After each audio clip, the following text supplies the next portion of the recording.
This is Cliff Matias. I'm the international president of RedRum Motorcycle Club, and I'm here chatting with Stacks.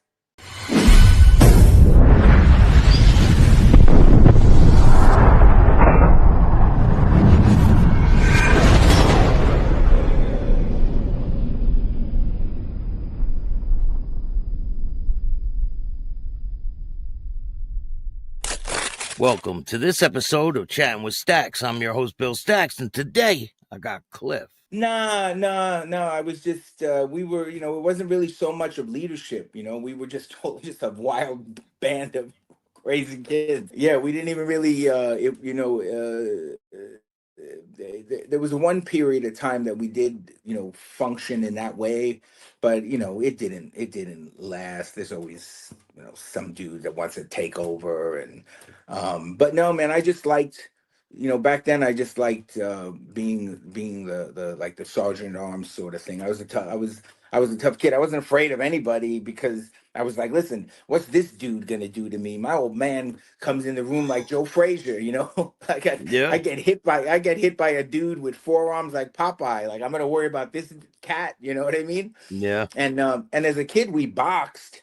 Like whenever the family had barbecues, like they all the uncles would sit around, throw the gloves on us and bet, and we'd all beat the shit out of each other, boxing wise, and yeah. so we grew up fighting. So get catching a beating was like the least thing I ever worried about. And I looked at life, everybody catches a beating now and then. So Yeah, I never back then cared. you get a bloody nose, they'd be like, toughen up.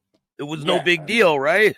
no big deal, man. You Yeah. came home all jacked up, and that was just part of it. So today it's a different story, man. And I feel like the youth are like afraid to catch a it's just I watch these Now it's videos and this. Now it's the internet. It's the internet. People get to run their mouth on the internet.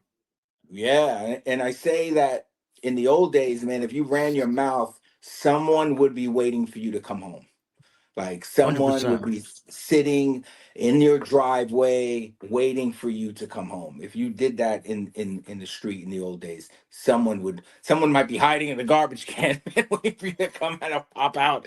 And garbage cans and the lids were metal and the cans were metal and dudes got hit with them all the time. So it was definitely a different era, a different time, a time of responsibility, because what you said and how you lived, you had to take accountability for that. Yeah.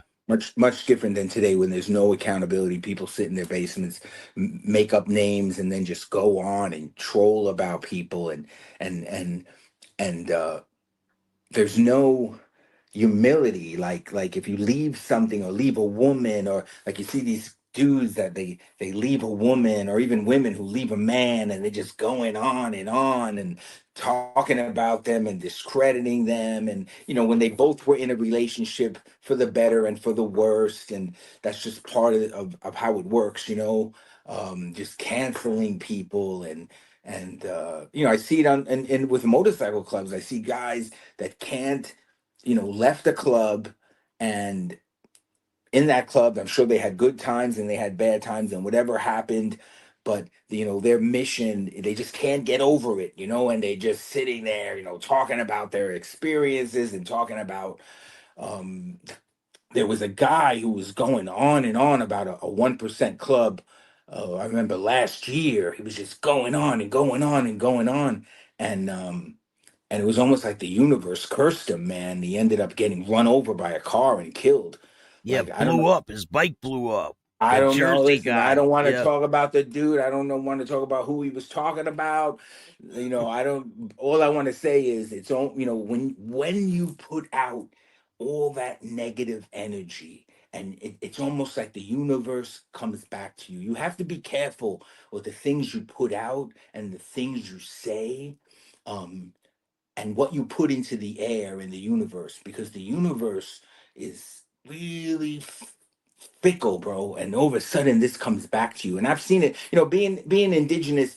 We have a lot of like spirituality beliefs and a lot of prayers, and there are medicine people that I could tell you that when they put a curse on somebody, like like you can sit and watch the things that happen to them. You know, we got some real old medicine men in our club and chiefs and stuff.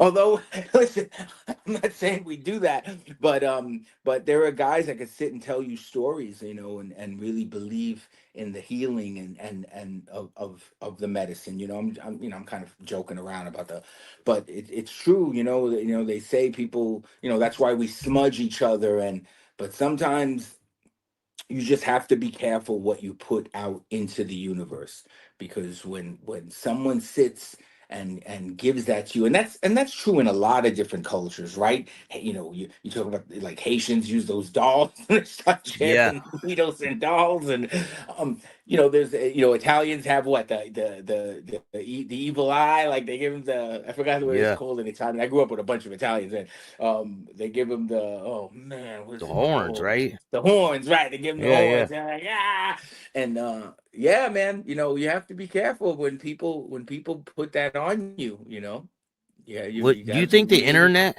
has changed the motorcycle culture?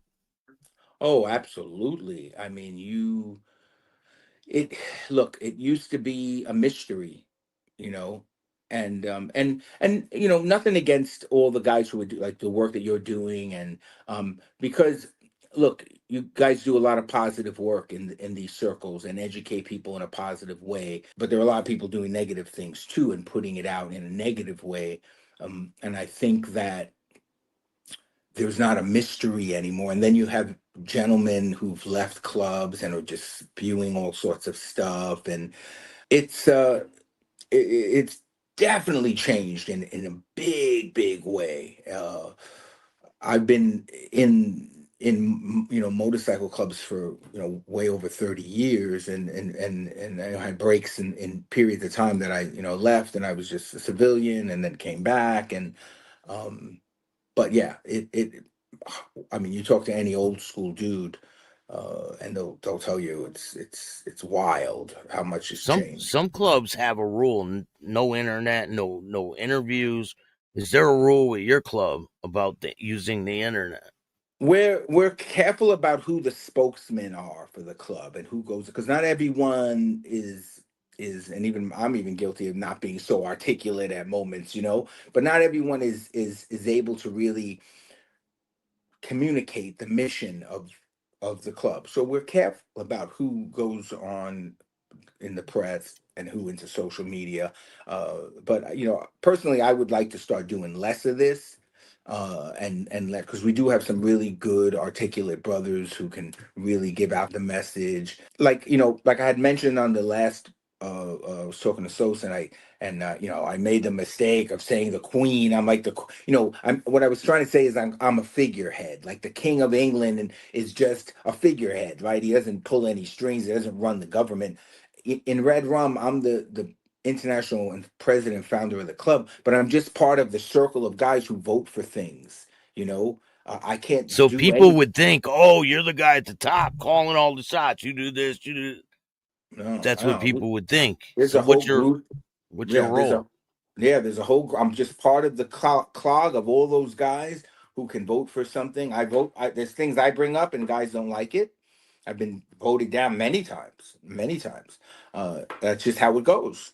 But when you commit to that process, then you have to. You know, there are guys in clubs, in this club as well. When you have an election, they don't win the election and they quit, and that to me is like, wow, man, like we just provided you with a process, you know, because in the early days, you know, regionals and state bosses, we put them in place, mainly because the club was new, and you know, you have to make sure when you put someone in that place, it's not a popularity contest. You have to make Yeah, sure it's someone who has experience in dealing with dominance, that has experience in leadership, uh, and so, you know, in the very early days, you put someone in place. And now that gives an opportunity for the other guys who want to run against him, right? It gives them some a year or so that they can get proficient in speaking to other clubs, in